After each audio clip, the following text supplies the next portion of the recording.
Hi everyone, आप सभी का हार्दिक स्वागत है एक बार फिर से एक नए वीडियो में। बच्चों, अगर तुम क्लास 6 में हो और 2025-26 में अर्धवार्षिक परीक्षा देने वाले हो तो तुम्हारे लिए हम लेके आए हैं विषय गणित का प्रश्न पत्र। तुम्हारे परीक्षा में सेम टू सेम इसी तरह के प्रश्न पूछे जाएंगे, तो वीडियो काफ़ी इंपॉर्टेंट होने वाला है। तो वीडियो को शुरू से अंत तक देखना और चैनल पे नए हो तो चैनल को सब्सक्राइब करना, ताकि तुम्हें इस तरह के वीडियो का नोटिफिकेशन सबसे पहले मिले। और हम लोग इस वीडियो का टारगेट करते हैं कम से कम 20 सब्सक्राइबर और 20 लाइक होना चाहिए इस वीडियो पे कक्षा 6 की तरफ से। अगर इतना टारगेट तुम लोग अचीव कर लेते हो तो नेक्स्ट वीडियो तुम्हारा साइंस के ऊपर में आएगा। तो मेक श्योर कि तुम 20 सब्सक्राइबर इस वीडियो से और 20 लाइक होना चाहिए। इसके लिए तुम्हें क्या करना है, अपने दोस्तों को शेयर करना है और उन्हें बोलना है कि तुम चैनल को सब्सक्राइब करो, ताकि नेक्स्ट विषय साइंस के ऊपर सर जल्द से जल्द वीडियो लाए। तो चलिए शुरू करते हैं। तो टोटल तुम्हें 50 अंक के प्रश्न पूछे जाएंगे। तो चलिए बच्चों शुरू करते हैं। तो यहाँ पे तुम्हें पहला क्वेश्चन पूछा गया है बच्चों, जैसा कि तुम यहाँ पे देख सकते हो। पहला क्वेश्चन तुम्हें पूछा गया है -15 का योग प्रतिलोम क्या है। तो तुम्हें पता है योग प्रतिलोम हम लोग क्या करते हैं। योग प्रतिलोम में अगर तुम्हें कोई संख्या माइनस में दी हुई है उसे हम लोग प्लस में बदल देते हैं। अगर कोई संख्या प्लस में दी हुई है उसे हम लोग माइनस में बदल देते हैं। तो यहाँ पे क्या दिया हुआ है, तुम्हें दिया हुआ है -15। हम लोग इसको किस में बदलेंगे, माइनस में है तो इसको हम लोग प्लस में बदलेंगे, यानी कि +15।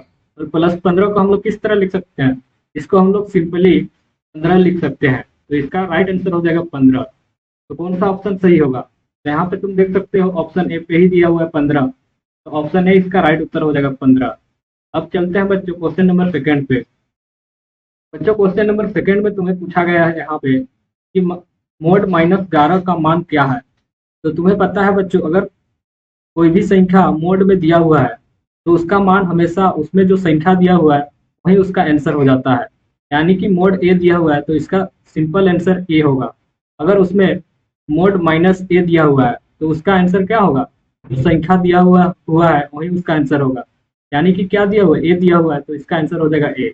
इसी तरह यहाँ पे तुम्हें पूछा गया है -11 का मोड, यानी कि -11 का मोड पूछा गया है तो इसका संख्या कितना है, 11 दिया हुआ है तो इसका आंसर हो जाएगा 11। तो कौन सा ऑप्शन सही है, ऑप्शन ए पे दिया हुआ है -11, बी पे दिया हुआ है 0, सी पे दिया हुआ है 11। तो सी इसका राइट उत्तर हो जाएगा 11।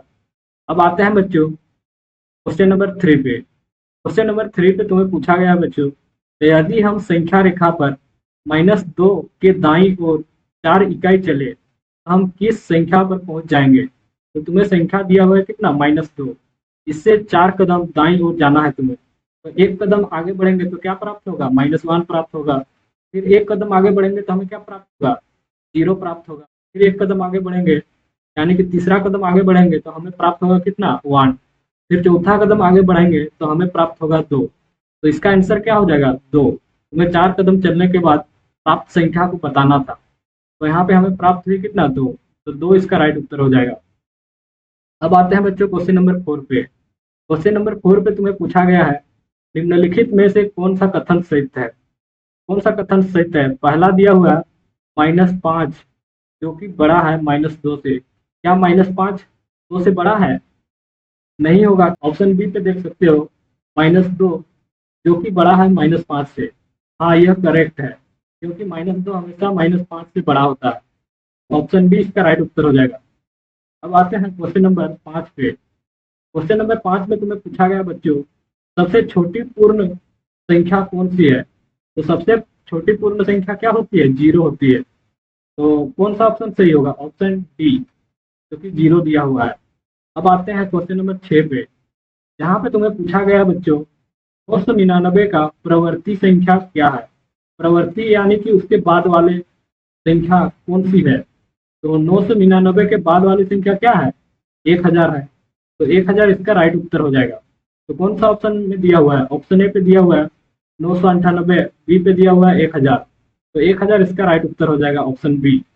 अब आते हैं बच्चों क्वेश्चन नंबर 7 पे। तो क्वेश्चन नंबर 7 में तुम्हें पूछा गया बच्चों, निम्नलिखित में से कौन सी संख्याओं का युग्म सह-अभाज्य है। सह-अभाज्य मतलब कि उसको तुम और आगे काट नहीं सकते हो।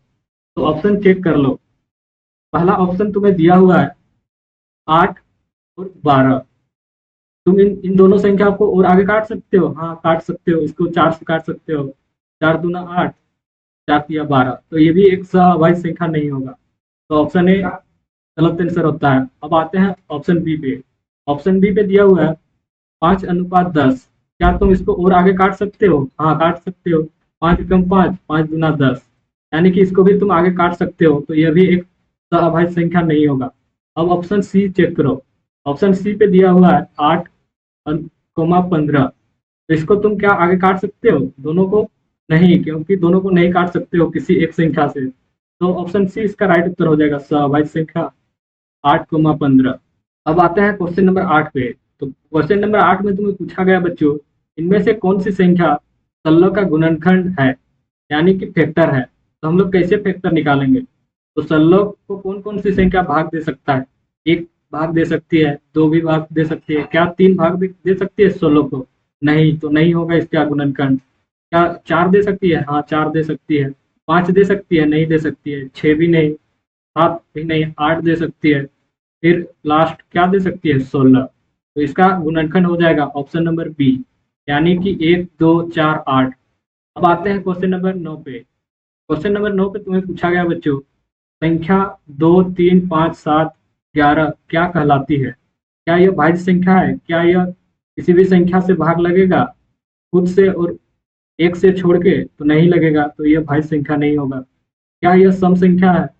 यह सम संख्या नहीं है, क्योंकि यह संख्या 2 से विभाज्य नहीं होगा। क्या यह विषम संख्या है?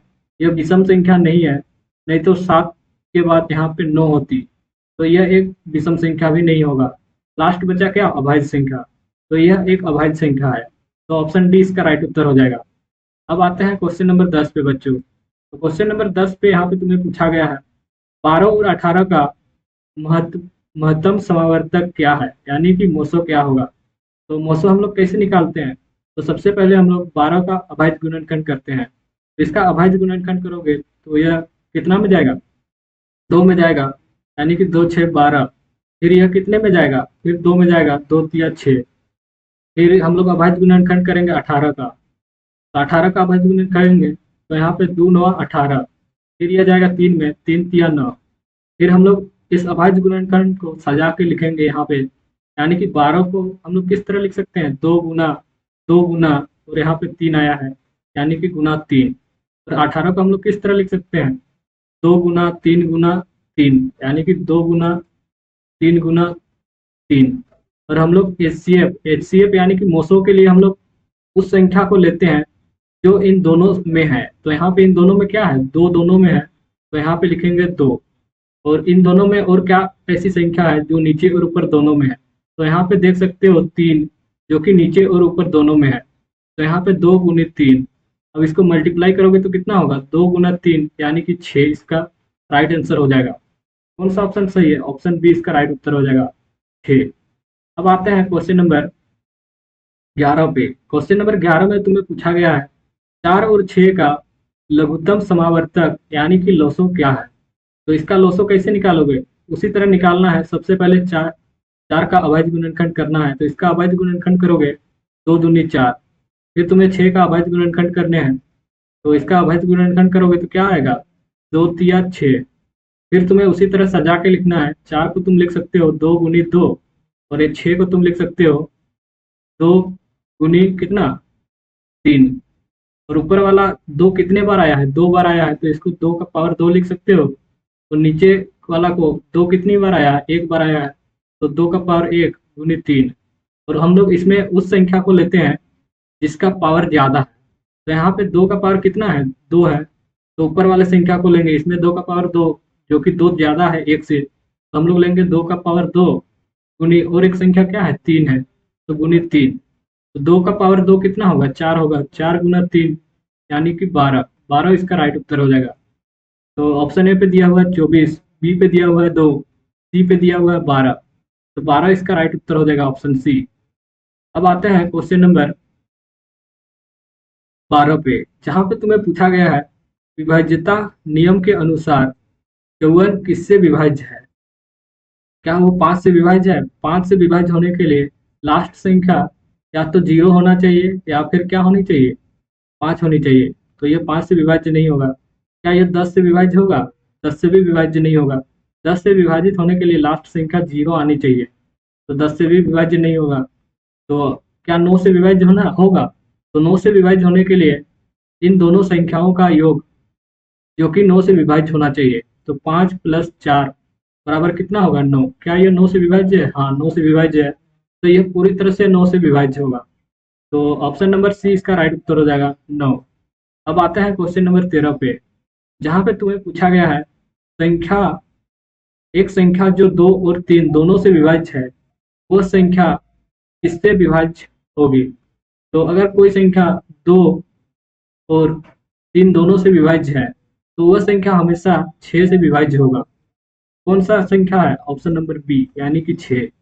अब आते हैं क्वेश्चन नंबर 14 पे, जहाँ पे तुम्हें पूछा गया है 6 माइनस इंटू -2 का मान क्या होगा? तो तुम्हें दिया हुआ है 6 माइनस इंटू -2, तो यहाँ पे तुम्हारा माइनस माइनस क्या होगा? प्लस हो जाएगा, यानी कि 6 + 2 यानी कि 8 इसका राइट उत्तर हो जाएगा। तो ऑप्शन नंबर सी इसका राइट उत्तर हो जाएगा 8। अब आते हैं क्वेश्चन नंबर 15 पे, जिसमें तुम्हें पूछा गया है पूर्ण संख्याओं के लिए योग तत्सम यानी कि एडिटिव आइडेंटिटी है। Option A 1, B 0, C -1, D 10। तो इसका राइट उत्तर हो जाएगा ऑप्शन नंबर बी, यानी कि 0। अब आते हैं क्वेश्चन नंबर 16 पे। क्वेश्चन नंबर 16 पे तुम्हें पूछा गया है पूर्ण संख्याओं के लिए कथन a + b = b + a किस गुण को दर्शाता है? ऑप्शन ए सहचार्य गुण, बी संवृत्त गुण, सी वितरण गुण, डी कर्म विनय गुण। तो इसका राइट उत्तर हो जाएगा ऑप्शन नंबर डी, यानी कि कर्म विनिमय गुण को दर्शाता है, यानी कि कम्यूटेटिव प्रॉपर्टी। अब आते हैं क्वेश्चन नंबर 17 पे। क्वेश्चन नंबर 17 में तुम्हें पूछा गया है संख्या 49 को रोमन संख्याओं में कैसे लिखा जा सकता है? तो हम लोग 40 को क्या लिखते हैं? 40 को हम लोग लिखते हैं एक्सेल, और यहाँ पे 9 को हम लोग लिखेंगे एक्सेल, और 9 को हम लोग क्या लिखते हैं? 9 को लिखते हैं इस तरह से। और तुम्हें लिखना है 49, तो 49 के लिए तुम लिखोगे सबसे पहले एक्सेल लिखोगे, फिर तुम लिखोगे 9 यानी कि एक डंडी, फिर इस तरह से क्रॉस। यह तुम्हारा राइट आंसर हो जाएगा। तो कौन सा दिया हुआ है? ऑप्शन ए में देख सकते हो दिया हुआ है LIX, बी पे दिया हुआ है XLIX, इस तरह से। तो ऑप्शन बी इसका राइट उत्तर हो जाएगा। आते हैं बच्चों क्वेश्चन नंबर 18 पे। तो क्वेश्चन नंबर 18 पे यहाँ पूछा गया था बच्चों कि 5/10 का दशमलव रूप क्या है? तो 5/10 को तुम किस तरह से लिख सकते हो? 5/10 को तुम लिखोगे, नीचे एक 0 है तो एक संख्या के आगे दशमलव लगाना है, यानी कि 5 के आगे तुम्हें एक दशमलव संख्या लगाना है। तो 0.5 इसका राइट उत्तर हो जाएगा ऑप्शन सी। अब आते हैं बच्चों क्वेश्चन नंबर 19 पे। क्वेश्चन नंबर 19 पे तुम्हें पूछा गया है निम्नलिखित दशमलव संख्याओं में कौन सबसे बड़ी संख्या है? ऑप्शन ए पे दिया हुआ है 0.1, ऑप्शन बी पे दिया हुआ है 0.01, ऑप्शन सी पे दिया हुआ है 1.0, डी पे दिया हुआ है 0.11। तो इसका राइट उत्तर हो जाएगा कौन सबसे बड़ी है? तो ऑप्शन सी जो कि दिया हुआ है 1.0 जो सबसे बड़ा है इन चारों में से। अब आते हैं बच्चों क्वेश्चन नंबर 20 पे, जहाँ पे तुम्हें पूछा गया है 14.7 में 7 का स्थानीय मान क्या है? तो 7 का स्थानीय मान क्या है? दशांश है। तो ऑप्शन ए पे दिया हुआ है 7 गलत है, बी पे 70 गलत है, सी पे दिया हुआ है दशांश। तो ऑप्शन सी इसका राइट हो जाएगा दशांश। अगर वीडियो पसंद आया और इसी तरह की वीडियो पाना चाहते हो तो चैनल को सब्सक्राइब करना, वीडियो को लाइक कर देना और दोस्तों के साथ शेयर कर देना। मिलते हैं किसी एक और नए वीडियो के साथ।